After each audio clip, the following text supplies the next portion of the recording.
Bonjour à tous et bienvenue ou re-bienvenue sur ma chaîne La Bibliothèque d'Emilia. Aujourd'hui on se retrouve pour faire ma pile à lire du printemps. Alors je sais, officiellement, selon les dates officielles, le printemps n'est pas encore arrivé. Mais je vous avoue que les jours se rallongent, on a pas mal de soleil, il fait de meilleures températures et j'ai envie de profiter du printemps, voilà. J'ai assez profité de l'hiver, de tout ce que ça avait à offrir, des nourritures, des plaids, des machins. Là j'ai envie de printemps, j'ai envie de bourgeons, j'ai envie de plein de choses. Et du coup, j'ai envie de vous faire ma pile à lire, tout simplement, puisque vous le savez, je suis un petit peu toc-toc avec les saisons et j'aime bien lire de saisons. Alors des fois mes raisonnements vont un peu loin, mais vous me le pardonnerez. J'ai donc fait plusieurs piles correspondant à des thèmes qui pour moi se rapportent plus ou moins au printemps. Je dis plus ou moins parce que parfois vraiment, il y a des livres qui vont dans plusieurs pales saisonnières. Chaque fois je trouve un truc pour dire ouais mais ça correspond plutôt à ça, alors qu'en fait pas du tout. C'est peut-être aussi que j'ai envie de les lire pendant cette saison. Donc on va commencer par tout ce qui est un petit peu cosy. Et donc là j'ai 3 titres à vous présenter. 3 titres pour le moment parce que vous le savez, je reçois pas mal de Cozy Mystery. Pour l'instant j'en ai pas en attente, mais c'est sûr qu'il y en aura dans le coin. Je pense qu'il y en aura au moins 1 ou 2 qui vont sortir pendant le printemps. Donc ça c'est ce que j'ai à l'instant T. Le premier c'est d'une amie, c'est Quand le jardin refleurira, pardon, de Sarah Nisha Adams, publié chez Nami. C'est un roman que j'avais eu au début de mon partenariat, qui était déjà sorti quand j'ai été sélectionnée comme partenaire. Et comme cadeau de bienvenue, je vous ai envoyé un petit peu en gros les titres de fin d'année. Voilà, ça pour moi c'est très printanier puisqu'on s'occupe d'un jardin partagé avec un vieux monsieur et une dame qui va en fait essayer de redonner vie à son jardin. Et ce côté résilience, reprendre vie, apprendre de ses erreurs, et puis le côté jardin fleuri. À quel moment c'est pas le printemps les gars? Je veux dire, voilà, je pense que j'ai pas trop besoin de me justifier sur celui-ci. Ensuite, Le secret de Tante Dimitri de Nancy Atherton, publié chez Verso. C'est le 2e tome de la saga. J'avais vraiment beaucoup aimé le premier tome, qui n'est pas vraiment du Cozy Mystery. C'est très cosy, mais on va dire qu'il n'y a pas de meurtre. C'est plutôt une petite enquête, mais pas associée, vous savez, un meurtre à trouver, voilà, résoudre ce qui s'est passé. C'est plus, on va dire, de la recherche dans la vie de quelqu'un, pour la faire court. Vous avez donc Laurie, qui est une jeune femme qui va pas très bien, qui a vraiment que des galères dans sa vie. Et un jour, elle apprend qu'elle hérite de Tante Dimitri, qu'elle ne pensait pas être vivante, puisque pour elle c'était juste le personnage des histoires de sa mère quand elle lui racontait les fameuses histoires de la Tante Dimitri. Or il s'avère qu'elle existe et qu'en plus elle lui a légué son cottage et aussi la tâche de rassembler toutes les histoires qui parlent d'elle.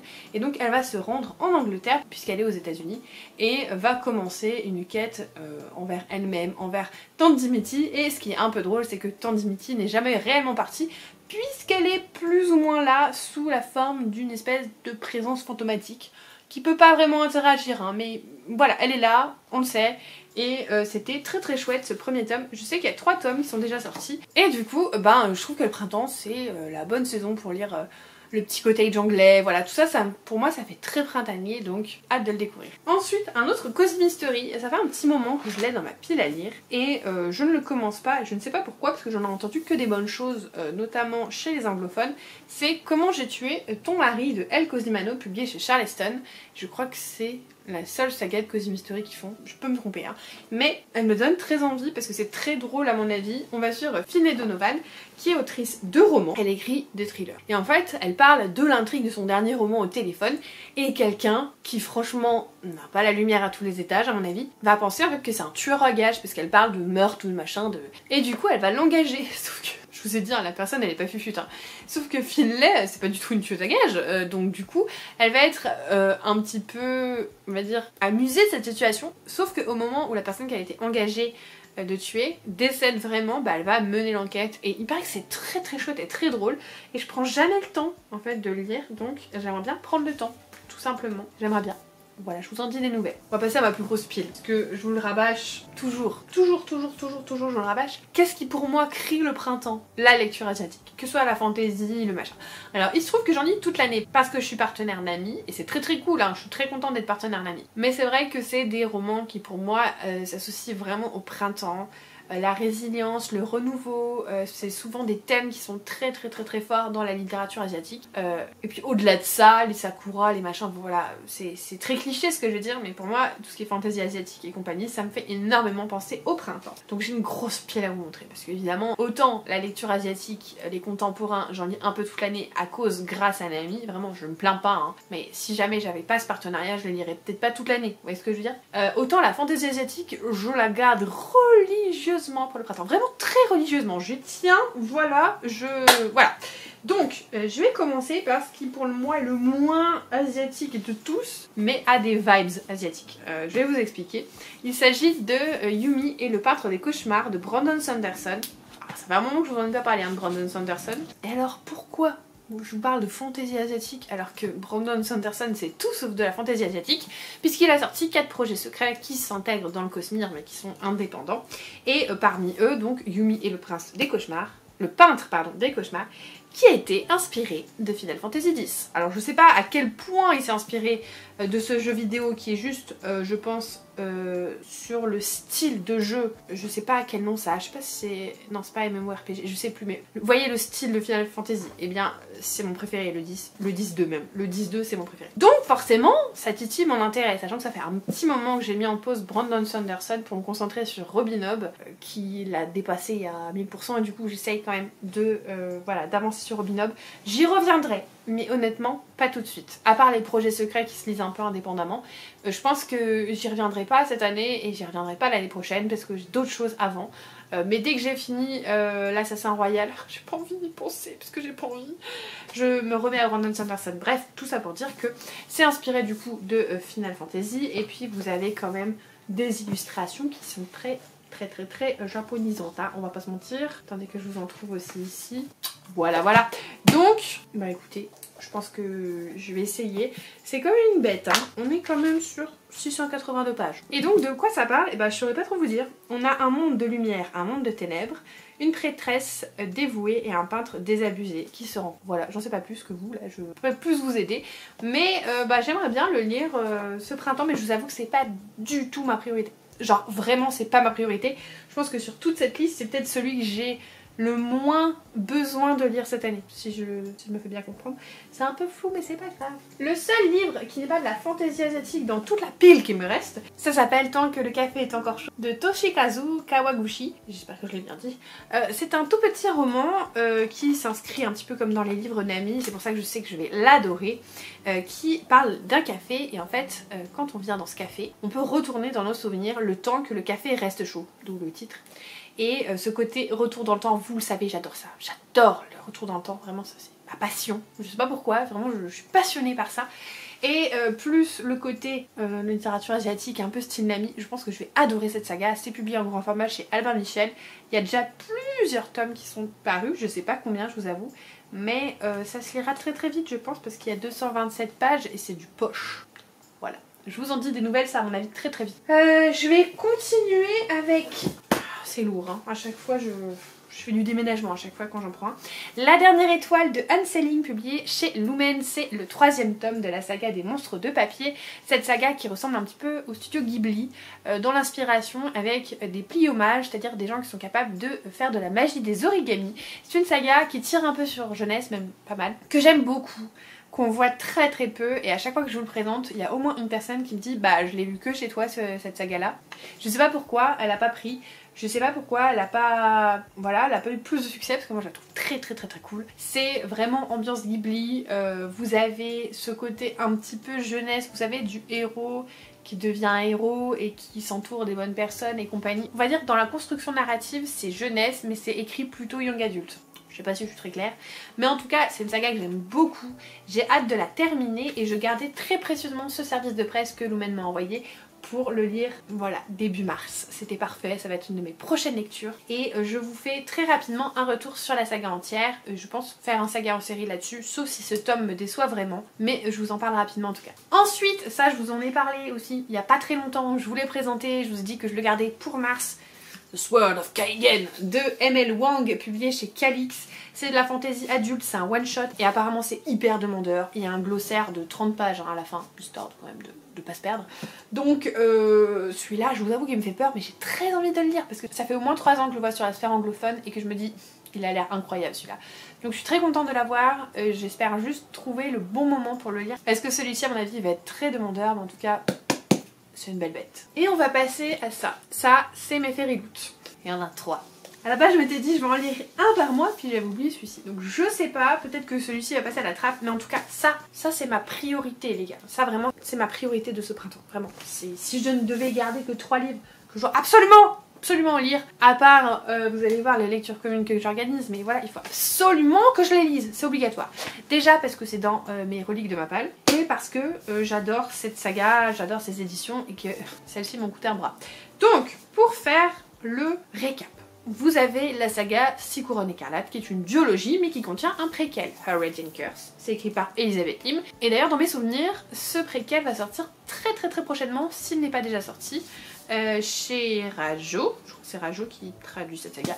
C'est donc le préquel sur la belle-mère de notre protagoniste principale, qui est une jeune fille qui va être maudite, qui ne pourra parler sans qu'un de ses frères ne meure, et ses frères seront transformés en grues, en gros.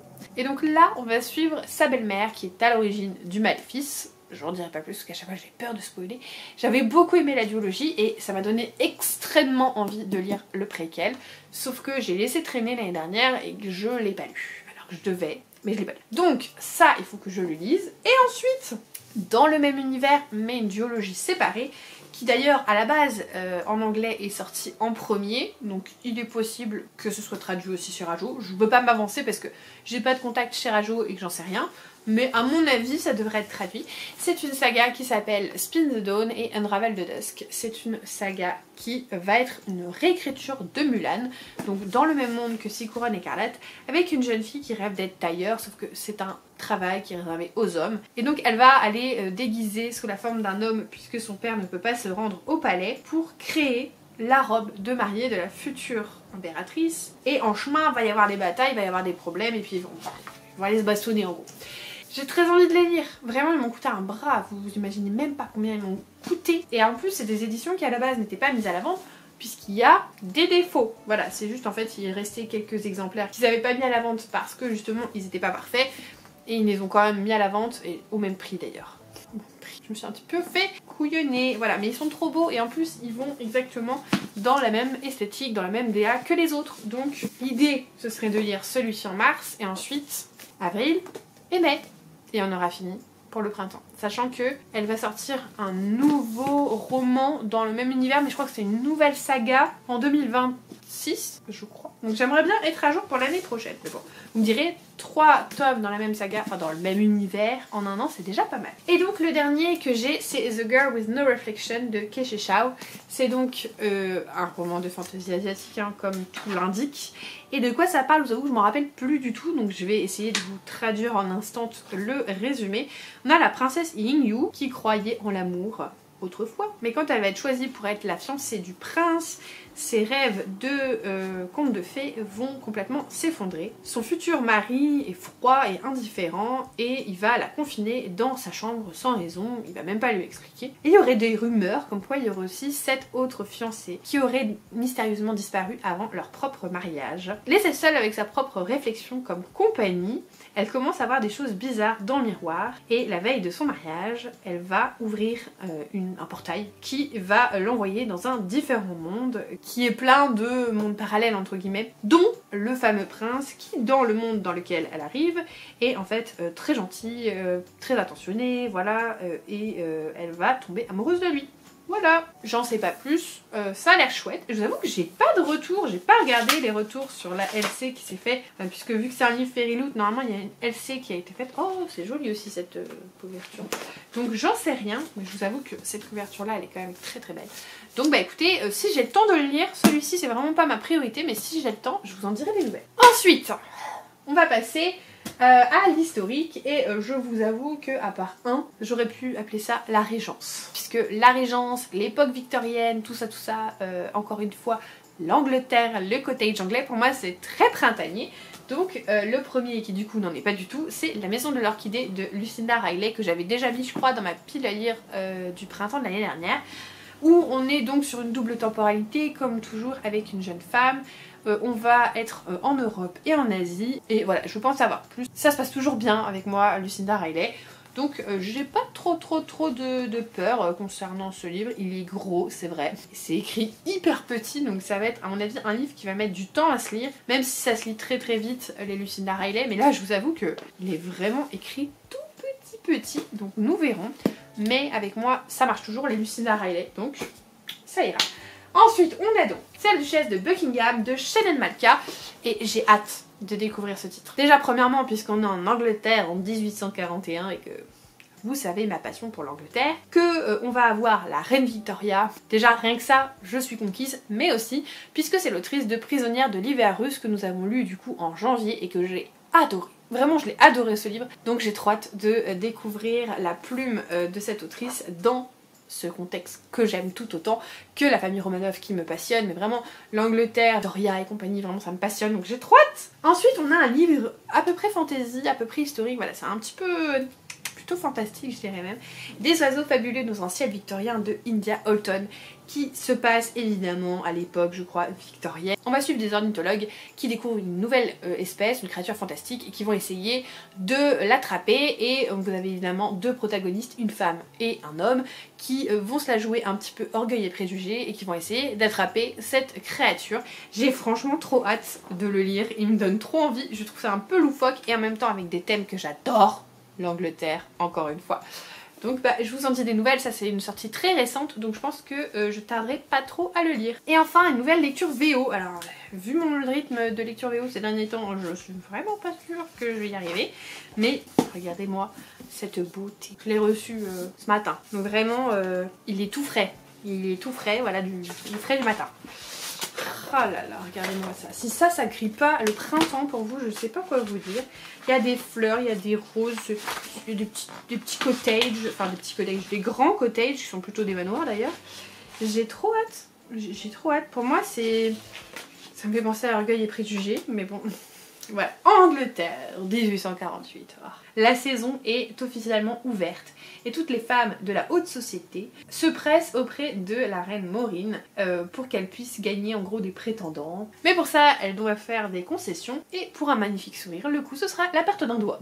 Voilà, par exemple, pour savoir jouer au piano, il faut perdre son souvenir d'enfance le plus précieux. Bref, vous avez compris. Et donc nous avons Lady Ivy Benton qui va essayer de marchander un petit peu, mais il y a aussi quelque chose qui s'est passé dans son enfance avec sa sœur qui a disparu mystérieusement, blablabla. Sauf qu'en fait, cette année, la Queen, elle a décidé de mettre son propre fils en jeu. Donc il va falloir à tout prix en fait essayer de se marier avec le prince. Voilà, vous avez compris. Tellement envie d'aimer ce livre, tellement envie. Mais ça me fait peur parce que j'avais lu celui d'Alison Saft. Alors je sais plus quel est le nom en français parce que depuis il est sorti en français. Ça avait été une telle déception, j'avais tellement pas aimé ce livre que du coup j'ai envie d'aimer celui-ci. Vous voyez ce que je veux dire? Celui-ci j'ai envie de l'aimer. Il est rose les gars, voilà, il fait pour moi, il est magnifique, il est sublime. Bref, j'espère tellement que celui-ci je l'aimerai. Bref, on va passer à tout ce qui est dystopie et compagnie, hein, voilà ce genre de choses. Et le premier livre que j'attrape c'est Alumia de Tiff, ça je l'avais mis aussi dans ma pile à lire du printemps de l'année dernière. J'aimerais bien réussir à le sortir parce que je vous avoue que je perds l'envie de le lire. Donc si vous l'avez lu et que vous l'avez aimé, n'hésitez pas à me le dire s'il vous plaît, parce que je suis en train de perdre l'envie. On suit Léa qui va mourir foudroyée, sauf qu'en fait elle est pas tout à fait morte, elle est embarquée dans un nouveau monde avec un groupe de rebelles et il est question d'un monde où la magie ancestrale et la technologie se côtoient et où chaque personne a des pouvoirs mystérieux. Voilà, franchement j'en ai plus envie de ce livre, donc dites-le moi s'il vaut le coup, parce que sinon c'est sûr il va traîner, je vais pas le lire et l'année prochaine il risque d'être dans mes reliques. Je sais pas pourquoi j'arrive plus à le lire, donc voilà, dites-le moi si vous l'avez aimé, s'il vous plaît, donnez-moi envie. Ensuite, alors lui par contre j'ai pas besoin d'envie pour le lire, le tome 2 d'Outre Noir. Alors là on est plus un petit peu sur de la SF, mais j'adore. On est dans une ambiance un peu à la Red Rising, hein, clairement.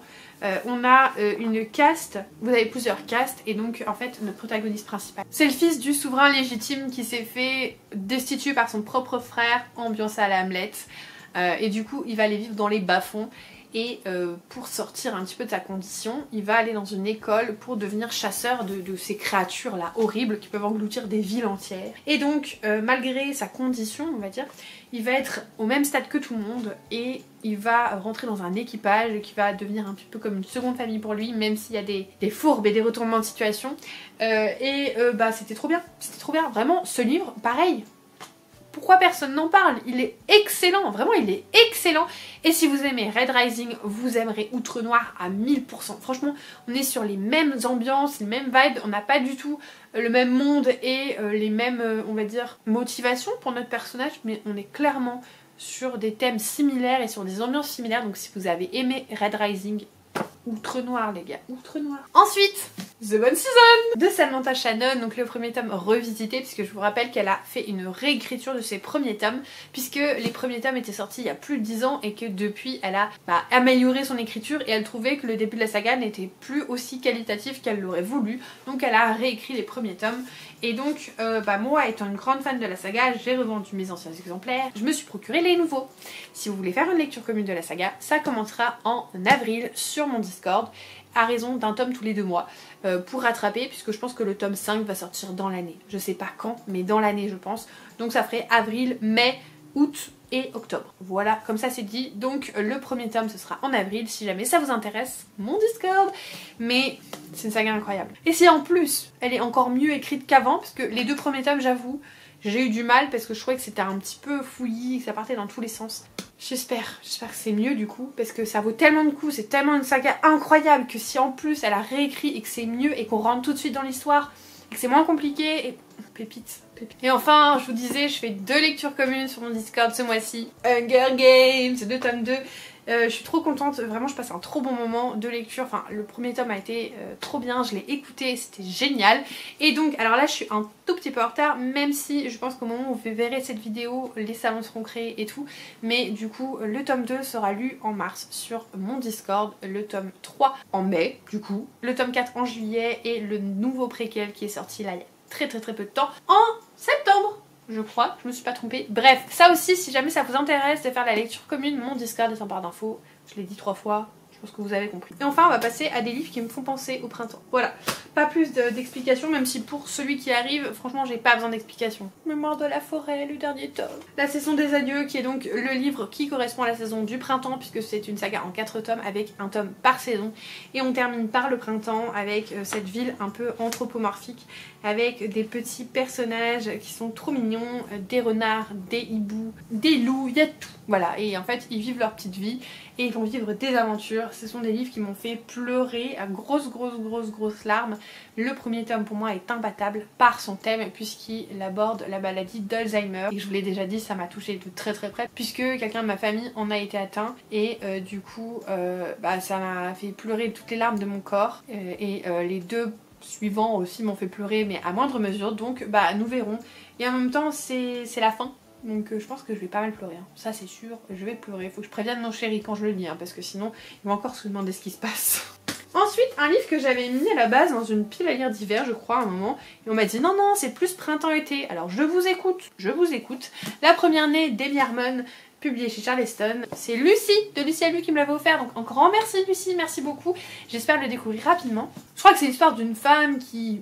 Voilà, elle a été très maltraitée et compagnie, et quand elle donne naissance à son fils, elle lance une malédiction pour que plus aucune fille ne naisse. Donc ça va impacter forcément la natalité, vous vous en doutez. Il n'y a plus de roi, et il y a un homme qui se présente avec sa petite fille, la première fille née depuis la malédiction, et du coup ça va être un candidat tout naturel au trône, parce que voilà, oh là là, une femme alors que il y avait une malédiction. Bref, très envie de le découvrir, très hâte, et j'espère pouvoir vous en parler très bientôt. Mais vu qu'on m'a dit que c'était printemps-été, au pire ça ira sur ma pile de l'été. Très grave. Ça aussi je l'ai mis sur ma pile de l'hiver, soi-disant parce que les couleurs me faisaient penser à l'hiver, mais en fait il y a des petites fleurs, il y a plein de petites fleurs sur les arbres, donc pourquoi pas, hop, printemps, bim. Vous avez vu comment j'arrive à rebondir?